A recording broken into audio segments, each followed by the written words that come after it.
This is Paul Gorman, and I'm Matthew Sowerby.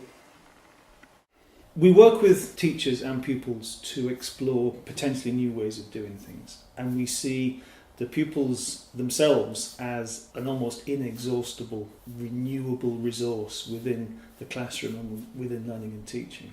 Yeah, I mean, I once suggested that our approach is about starting with nothing, and you challenged me on that and said it's not about starting from nothing, but it's about recognising and understanding who and what is in the space, and then we build from that.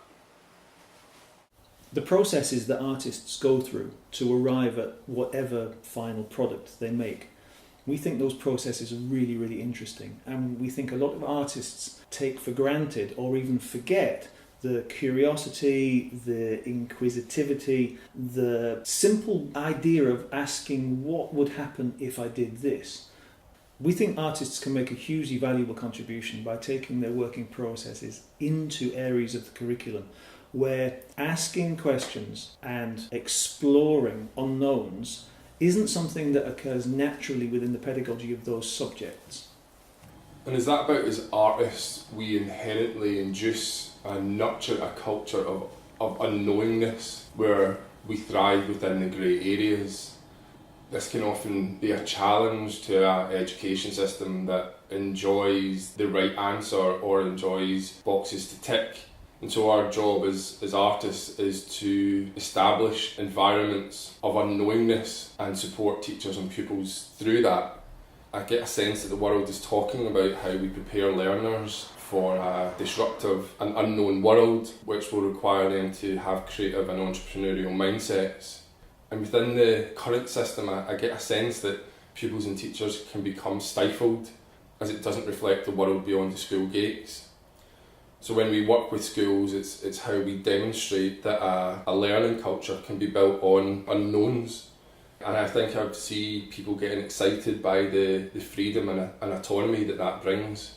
For me, it's the golden time effect, the time of the week where the pupils are given freedom and choice to do what they want. And it's easy, I think, to dismiss that as play and fun and learning doesn't exist in that. But actually what I see is the time of the week that through the child's choice and through them negotiating their own rules and social interaction, huge amounts of learning taking place. The school that we worked in recently, a primary 5 class, we worked with them to redesign their school week, and the first thing they wanted to do was extend Fridays for school to finish at 5 because they wanted more golden time.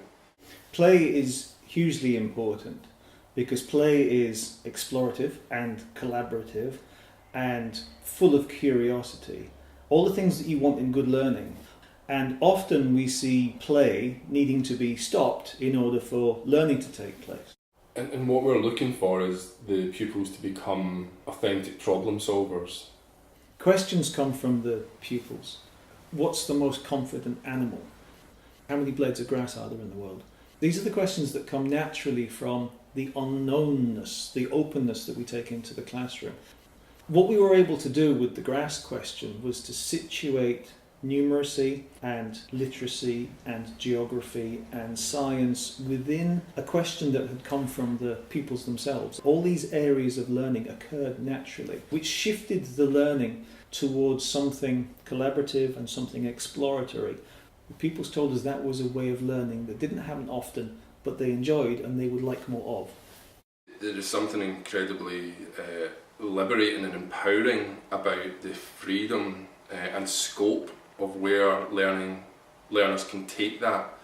And what I see is then teachers getting excited by pupils deviating from what the known curriculum is, the fixed curriculum, because then they start to say, well, am I holding this too much?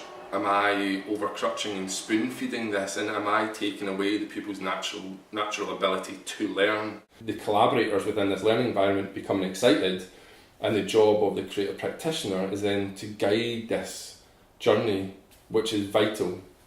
I find that exciting.